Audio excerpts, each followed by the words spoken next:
নমস্কার বন্ধুরা, আজকে আমি আপনাদের সামনে আবার একটি নতুন রেসিপি নিয়ে চলে এসেছি। আমি আজকে এই ফুলকপি, তো শীতকালে ফুলকপি তো ওঠে, সবাই জানে, সেটা ফুলকপির তরকারি খাচ্ছে, কেউ ফুলকপি রোস্ট খাচ্ছে। আমি আজকে আপনাদের সামনে চিলি কলিফ্লাওয়ার করে দেখাবো। যেরকম চিলি চিকেন হয় সেরকম ফুলকপি দিয়ে আমি ওই রেসিপিটি বানিয়ে দেখাবো। আমি তার জন্য ছোট ছোট করে ফুলকপি কেটে নিয়েছি, ওটাকে সেদ্ধ করে নিয়েছি নুন হলুদ দিয়ে। ওর মধ্যে আদা রসুন একটু পেঁয়াজ বাটা দিয়েছি, লবণও দিয়েছি। এবার একে একে আরো সব ইনগ্রেডিয়েন্টস দিয়ে নেব। একটু লঙ্কার গুঁড়ো দেব,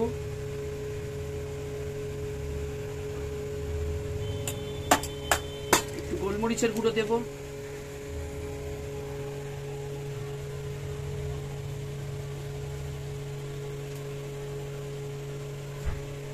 একটু সামান্য চিনি দিয়ে নেব,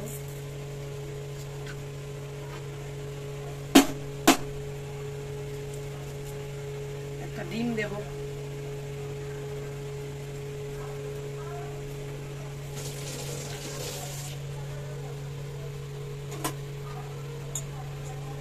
একটু ময়দা দেব,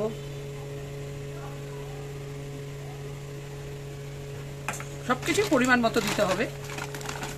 আর একটু কর্নফ্লাওয়ারও দেব।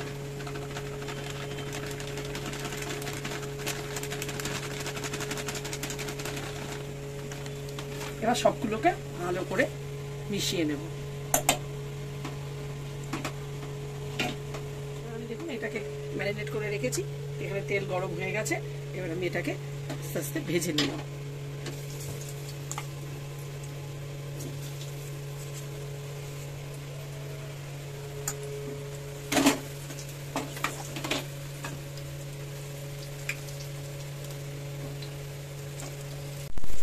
গ্রেভি বানাবো, যে যেরকম গ্রেভি খাই, আমি আজকে ড্রাই মতো বানাবো।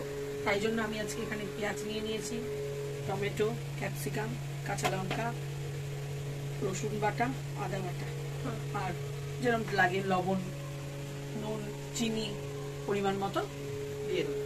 চলুন আমরা এবার তাহলে শুরু করি। প্রথমে আমি পেঁয়াজটা দিয়ে দেবো।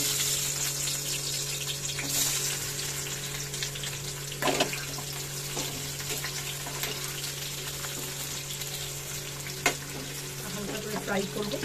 এর সাথে আমি কাঁচা লঙ্কাটাও দিয়ে দিচ্ছি,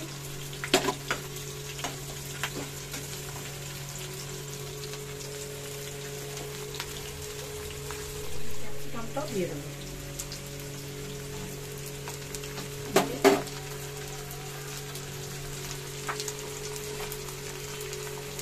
হালকা করে আমি এর মধ্যে একটু নুন ছড়িয়ে নেবো, তাহলে জিনিসগুলো ভালো নরম হবে। ঠিক আছে, দেখুন এটা একটু নরমও হয়ে এসছে। এবার আমি টমেটোটা দিয়ে দেবো।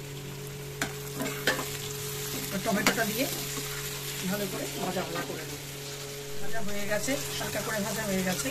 আমি এর মধ্যে আদা বাটা দিয়ে দিলাম পরিমাণ মতো, রসুন বাটাও দিয়ে দিলাম। এবার এটা দিয়ে আবার একটু নাড়াচাড়া করে নেব।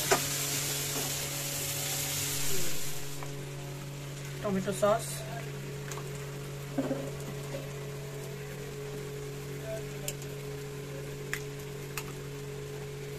রেড চিলি সস,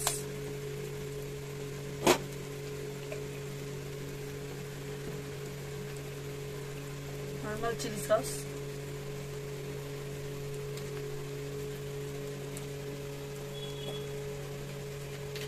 সামান্য সয়া সস।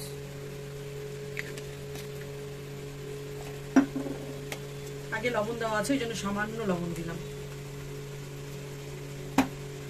দিয়ে এবার নাড়াচাড়া করব।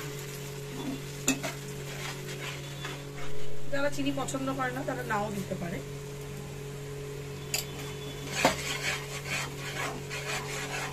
ভালো করে মশলাটাকে নাড়াচাড়া করে নিই।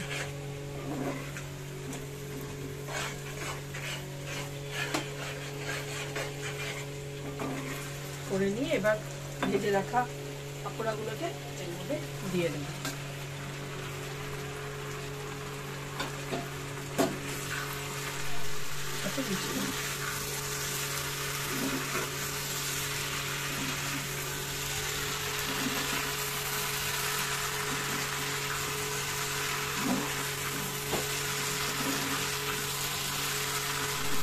একদম রেডি। এটা ভাত, রুটি, পরোটা সবকিছুর সঙ্গে খেতে খুব ভালো লাগবে। আপনাদের যদি পছন্দ হয় রেসিপিটি, আপনারা অবশ্যই বাড়িতে বানিয়ে খাবেন, আশা করছি ভালো লাগবে। প্লিজ আমাদের চ্যানেলটিকে লাইক, শেয়ার, কমেন্ট এবং সাবস্ক্রাইব অবশ্যই করে দেবেন। প্লিজ আমাদের সাথে থাকুন, দেখতে থাকুন। নমস্কার।